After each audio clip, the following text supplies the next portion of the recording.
পরিবার আজকে গুম হয়ে গেছে তাদের সদস্যরা।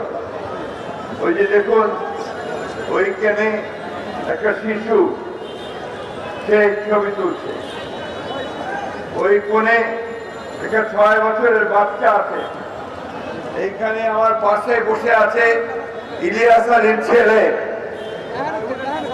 এরা দীর্ঘ 6, 5, 12 বছরে তাদের বাবা ভাই সন্তানদের খুঁজে পায় না, গুম হয়ে গেছে। এরাই আজকে আমাদের প্রধান অতিথি, আমাদের জাতীয় স্থায়ী কমিটির সম্মানিত সদস্যবৃন্দ। একজন সদস্য আছেন যিনি গুম হয়ে গিয়েছিলেন, পরে আবার কি ভয়াবহ তাকে ভারতে ফেলে দেওয়া হয়েছে, সেখানে থেকে 9 বছর থাকতে হয়েছে। আমি যখন কালকে একসাথে গাড়িতে করে ফিরছি প্রধান উপদেষ্টার অফিস থেকে, কামাল আতাতুর্কের রাস্তায় ঢুকে উনি বললেন যে এই বিল্ডিং গুলো কি এখানে আগে ছিল? 9 বছরে ওনার জীবন থেকে চলে গেছে। আমাদের ইলিয়াস আলী, এই যে ভাবি এখানে বসে আছেন, প্রতি মুহূর্তে উনি আশা করেন, উনার মেয়েটা আশা করে, উনার ছেলেটা আশা করে ইলিয়াস আলী কোথায় ফিরে আসবে, ফিরে আসে না। ওখানে অনেকগুলো বাচ্চা আছে, তাদের সন্তানেরা আছে, তাদের স্ত্রীরা আছে, স্বজনরা আছে, যারা হাহাকার করে যে আমাদের প্রিয়জনকে ফিরিয়ে দাও। দীর্ঘ 12 বছর হয়ে গেছে, এখন পর্যন্ত তারা তাদের প্রিয়জনদের খুঁজে পায় না।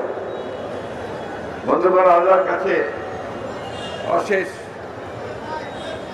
শুকরিয়া জানাই যে ছাত্র জনতা বিপ্লবের মধ্য দিয়ে, আন্দোলনের মধ্য দিয়ে, এই বিএনপি নেতা কর্মীদের আত্মত্যাগের মধ্য দিয়ে 15 বছর ধরে যাত্রা করেছে, তার মধ্য দিয়ে এই দেশটি একটা ভয়াবহ দানবের হাত থেকে মুক্তি পেয়েছে, ফ্যাসিবাদের হাত থেকে মুক্তি পেয়েছে, এবং আপাতত আমরা প্রাণ খুলে নিঃশ্বাস নিতে পারছি। প্রিয় বন্ধুগণ, আজকের এই সভাটি একটি বিশেষ সভা। বাংলাদেশের আমরা এই বিষয়টা জানতাম না, অ্যারেস্ট হওয়া জানতাম, হত্যা করা জানতাম, কিন্তু গুম করে দেওয়া এটা আমাদের জানা ছিল না। এমনকি আমরা যারা দীর্ঘকাল ধরে রাজনীতির সঙ্গে সম্পৃক্ত আছি, আমরা বাংলাদেশে সে স্বাধীনতা যুদ্ধই বলেন বা এখনই বলেন, আমরা কখনো দেখিনি। এই আওয়ামী লীগ তারা রাষ্ট্র ক্ষমতায় আসার পরে এই আইন শৃঙ্খলা রক্ষাকারী বাহিনী রাষ্ট্রীয় যন্ত্রকে ব্যবহার করে তাই ভয়াবহ মানবতা বিরোধী যে অপরাধ, সে অপরাধ তারা সংঘটিত করেছে। আমি বক্তব্য দিকেও করবো না। আমার প্রত্যেক বছর যখন এদের সঙ্গে আমি এসে দাঁড়াই, সেই শিশুটা হাত ধরে যখন দাঁড়াই, যখন সঞ্জিতার পাশে এসে দাঁড়ায়, এই মেয়েগুলো আমার সামনে আসে, আমি পিতা হিসেবে, অভিভাবক হিসেবে আমি খুবই ভারাক্রান্ত হয়ে যাই। এদের সামনে আমরা কিভাবে দাঁড়াবো, কি জবাব দেবো তাদের কাছে? জবাব নেই। আজকে অত্যন্ত ভালো কথা যে আজকে এই আমাদের যে অন্তর্বর্তীকালীন সরকার, তার প্রধান তিনি গতকাল গুম বিরোধী যে আন্তর্জাতিক জাতিসংঘের সনদ আছে তাতে সই করেছেন। আগে আপনারা জানতেন যে আগের সরকার এটাতে সই করেনি। আজকে আরো ভালো লাগছে যে এই প্রথম বাংলাদেশে এই স্বৈরাচারের অপকর্মের বিরুদ্ধে তদন্ত করবার জন্য জাতিসংঘ থেকে একটি দল এসেছে। এটা প্রাথমিক দল, ফ্যাক্ট ফাইন্ডিং দল, কিন্তু এদের যে আপনার টার্মস অফ রেফারেন্স, এটা হচ্ছে মাত্র 2 মাসের যে সংঘটিত হয়েছে হত্যাকাণ্ড, সেটা তারা করবে। আমি সরকারের কাছে আহ্বান জানাতে চাই যে আপনারা জাতিসংঘের এই আন্তর্জাতিক মানবতা যে কমিটি আছে, তাদের সঙ্গে কথা বলে গত 15 বছর থেকে আজ পর্যন্ত যতগুলো মানবতা বিরোধী অপরাধ সংঘটিত হয়েছে, হত্যা হয়েছে, গুম হয়েছে, প্রত্যেকটি তদন্তের ব্যবস্থা করুন। এটা আপনারা করলে জাতিসংঘ অবশ্যই সেটা করবে। এটা আমি অত্যন্ত জোরের সঙ্গে, দৃঢ়তার সঙ্গে আমার মিডিয়া ভাইদের সামনে বলতে চাই যে 2009 সাল থেকে যে অত্যাচার, নির্যাতন, নিপীড়ন, হত্যাকাণ্ড যে গুম হয়েছে, প্রত্যেকটি তদন্ত এই জাতিসংঘের কমিটি দিয়ে করতে হবে এবং তারই ব্যবস্থা নিতে হবে। আমি ধন্যবাদ জানাতে চাই আমাদের এই অন্তর্বর্তীকালীন সরকারকে যে গতকাল তারা একটা কমিশন তৈরি করেছেন গুম বিষয়টাকে আপনার ইনভেস্টিগেট করার জন্য। এটা একটা ভালো উদ্যোগ।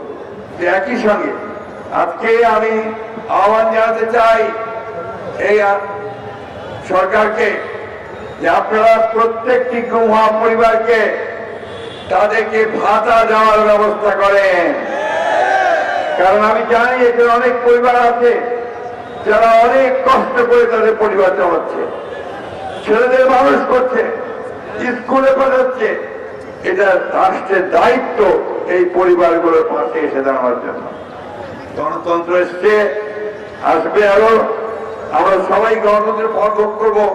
এই বাচ্চাগুলো তাদের যে লস হয়েছে, পিতাকে হারিয়েছে, এটা তারা কোনোদিন ফেরত পাবে না। যে তার স্বামীকে হারিয়েছে সে ফেরত পাবে না। তাই রাষ্ট্রের দায়িত্ব হচ্ছে এই পরিবারগুলোর দায়িত্ব গ্রহণ করা। আমরা এখানে যারা ভাইরা আছেন, সবাই আমার বোনেরা আছে, অনেক ত্যাগ স্বীকার করেছি আমরা। এই বাংলাদেশে জন্মে সব সময় আমাদেরকে লড়াই করতে হয়েছে আমাদের অধিকারের জন্য।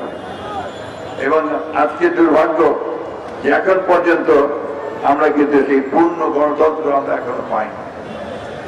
আসুন আমরা এই সরকারের সঙ্গে, যেটা আমাদের আন্দোলনের ফসল, তাকে আমরা সর্বাত্মক সহযোগিতা করি এবং সেই সহযোগিতার মধ্য দিয়ে এই সরকার যেন সক্ষম হয় সফলভাবে একটি সংস্কারের মধ্য দিয়ে একটি নির্বাচন করা, যে নির্বাচনের মধ্য দিয়ে বাংলাদেশের মানুষের প্রতিনিধি নির্বাচিত হবে এবং তারা একটা পার্লামেন্ট গঠন করবেন, সরকার গঠন করবেন, জনগণের সমস্যার সমাধান করা যাবে।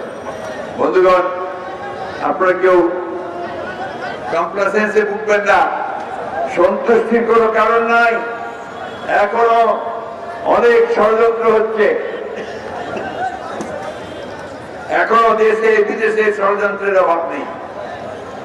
অপেক্ষা করে আছে কখন সুযোগ পাবে, সেই সুযোগে তারা এই স্বাধীনতাকামী মানুষের উপরে আঘাত করবে। তাই আজকে ঐক্য, ঐক্য গণমানুষের যেটা তৈরি হয়েছে, সেটাকে আরো সুদৃঢ় করতে হবে। আমরা আবারও এই অন্তর্বর্তীকালীন সরকারের সাফল্য চাই। আমরা চাই যে অন্তর্বর্তীকালীন সরকার অতি দ্রুত তারা এই গণতন্ত্রে ফিরে যাওয়ার ব্যবস্থা করবেন, সংস্কারের ব্যবস্থা করবেন এবং একই সঙ্গে যে পরিবারগুলো আজকে ভুক্তভোগী তাদেরকে দেখার জন্য রাষ্ট্রীয়ভাবে ব্যবস্থা গ্রহণ করবেন। বক্তব্য দীর্ঘ করবো না। আমাদের পরিবারের সদস্যরা যারা আজকে এসছে তাদেরকে আমি আন্তরিক শুভেচ্ছা এবং ধন্যবাদ জানাতে চাই।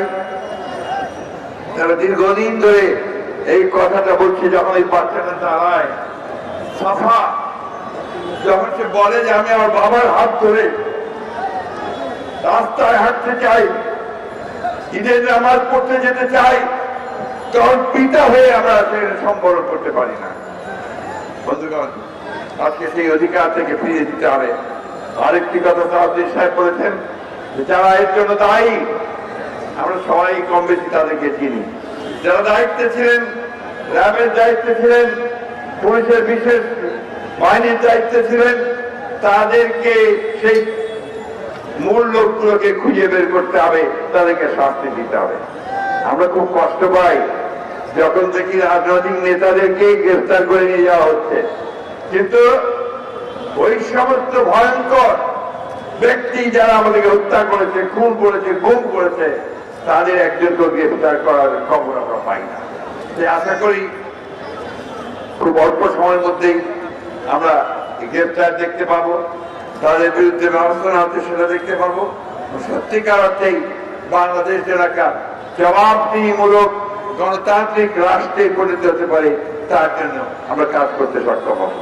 আবার ধন্যবাদ সকলকে। আসসালামু আলাইকুম, খোদা হাফেজ। বাংলাদেশ জিন্দাবাদ, বাংলাদেশ জাতীয়তাবাদী দল জিন্দাবাদ, শহীদ জিয়া হক, দেশনেত্রী বেগম খালেদা জিন্দাবাদ, তারেক রহমান জিন্দাবাদ।